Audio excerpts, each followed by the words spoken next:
हैं MNS news live पर। आइए देखते हैं आज की खास खबर। दर्शकों नमस्कार, मैं हूं निशान भाई और आप मुझे देख रहे हैं एमएनएस न्यूज चैनल के स्क्रीन पर। जैसा कि मैं जब भी चैनल के स्क्रीन पे आता हूं तब आपके सामने एक नया विषय लेके आता हूं, वैसे ही आज भी एक आपके सामने एक नया विषय लेके आया हूं। महाराष्ट्र सरकार के पूर्व जो मुख्यमंत्री हुआ करते थे देवेंद्र फडणवीस, उन्होंने लगभग कहा है कि 35 लाख, ऐसा उनका कल एक अखबार में एक आलेख भी छपा है, इंटरव्यू भी छपा है। उसी आधार पर जैसा कि मैं आपको बता दूं कि महाराष्ट्र राज्य में कोरोना वायरस के मरीजों की जो संख्या है वो 2334 के पास पहुंच चुकी है और लगभग महाराष्ट्र में आज 14 अप्रैल के दिन आज हमारे पास जो आंकड़े आए हुए हैं, इन आंकड़ों के मुताबिक बता दूं कि भाई यह जो आंकड़ा है, यह आंकड़ा दर ब दिन बढ़ते जा रहा है, क्योंकि जब हम 19 तारीख को लॉकडाउन के पहले की बात कर रहे हैं, 19 मार्च को लगभग अपने राज्य में केवल 52 लोगों के ही मरीज पाए गए थे और तब कोई भी मौत हुई नहीं थी। लेकिन लगभग इस लॉकडाउन का जब अपन देख रहे हैं शेड्यूल, इस हिसाब से आज का जो ये है, इसमें लगभग 2334 मरीज इस लॉकडाउन के दौरान जो पूर्व मुख्यमंत्री है देवेंद्र फडणवीस और महाराष्ट्र के विधान परिषद के वह विपक्ष के नेता भी हैं, उन्होंने कल एक कहा है कि लगभग 35 लाख लोगों तक के उनकी राहत सामग्री पहुंच चुकी है। अब राहत सामग्री में उनके पास से क्या क्या पहुंचा है वो बताते थे। 5 किलो चावल, 2 किलो तुवल की दाल और 5 सामग्री है, यह 12 किलो की सामग्री होती है।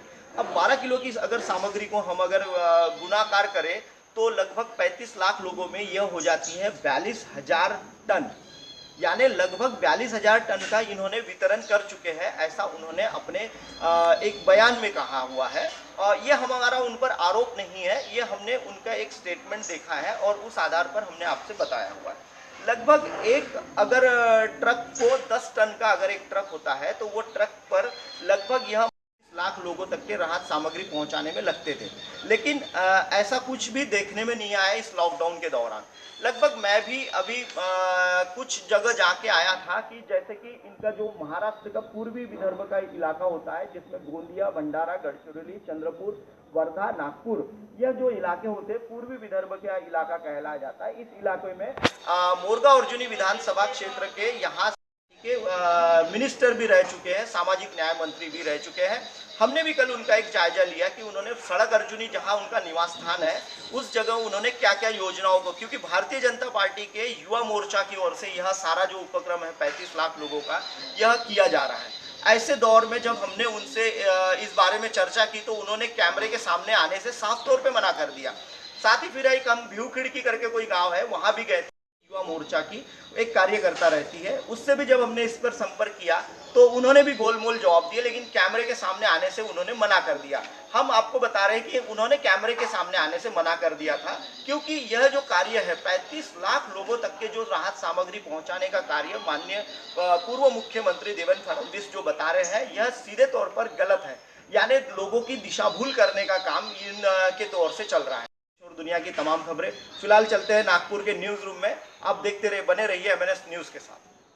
अब आप हमारे चैनल को ऐप पर भी देख सकते हैं। प्ले स्टोर में जाकर एमएनएस हिंदी लिखें और ऐप डाउनलोड करें। साथ ही साथ आप हमारे फेसबुक पेज को भी लाइक कर सकते हैं और उन पर भी खबरें देख सकते हैं।